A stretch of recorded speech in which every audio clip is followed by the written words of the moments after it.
So Barry's gone missing. I'm guessing he's on an unannounced vacation. A sabbatical, perhaps? What? Why are you staring at me awkwardly? No, I have nothing to do with his disappearance. All jokes aside, hello. This is Frank, Barry's alter ego, who just so happens to be your anonymous yet awesome host for tonight. In this video, we will talk about how 3-point lighting can make or break the emotion and quality of your videos. After we roll out the intro.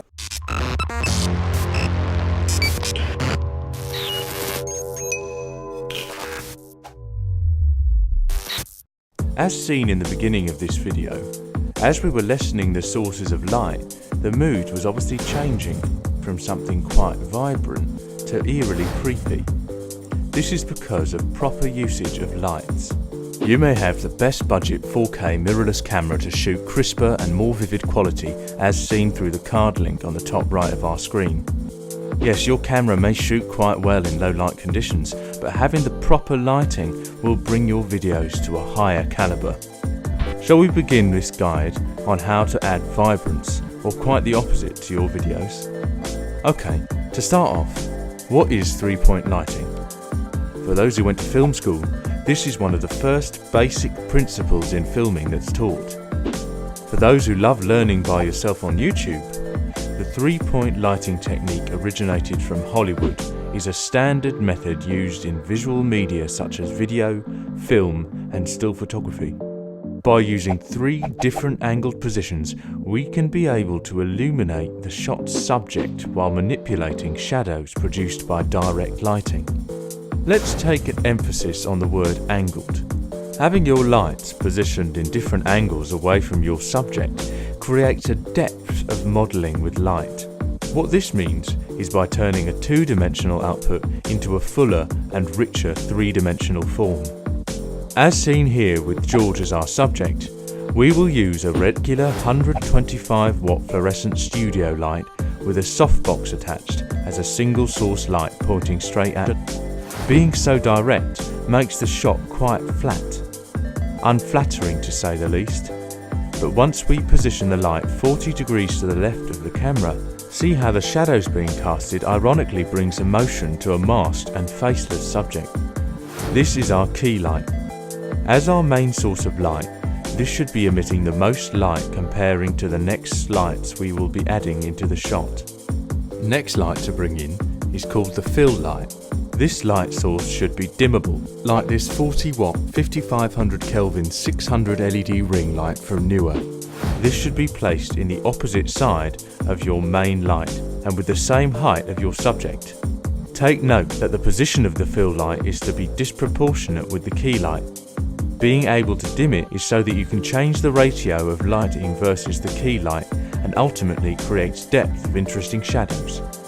The angle you position the fill light is up to you, with the exception that it isn't symmetrical to the 45-degree angle of your key light. Here, we have it about 20 degrees from George. Here's a pro tip. Dial the fill light close to 0 and you get this triangular pocket of light underneath Steve's eye.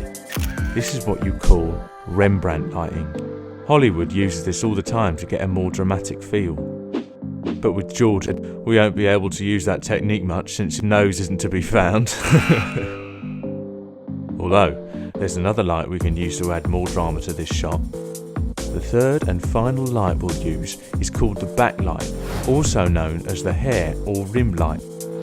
Positioned in the back of your subject, it creates a distinct separation of your subject's back and head from the background. For this instance, we have a dimmable 300 LED light panel from Newer that's positioned above George's head and about 2 clicks to the right. Now take note that pulling this light further away from the centre can create harsher light on your subject's shoulders, so please off-centre with caution. Now let's compare what we've done with the 3 angled points of light versus that of 1 direct lighting earlier. As you can see, George is actually a good-looking fellow as long as he got the right lighting done. Well, that wraps it up for tonight's tutorial. Hope you apply your newly acquired lighting knowledge in your next video. And if you're curious about where we got our lighting and video gear we used, we have our Amazon affiliate links in the description below. Using those links are no added cost to you, but surely will help our channel to grow much more. Anyway, I wasn't as bad as Barry portrayed me to be in our previous vlog episode after all, eh? I know, my black smiling mask doesn't help the cause.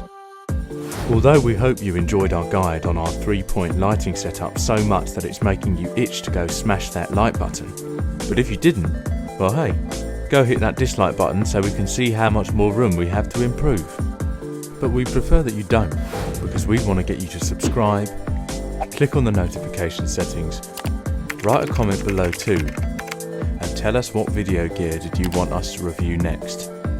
Until then, this is George and Frank, your anonymous but ever so awesome host, signing off for Think Tank TV PH, where we enjoy taking tech from all over the world and fitting it in a Pinoy budget meal. If you think it, we'll make it.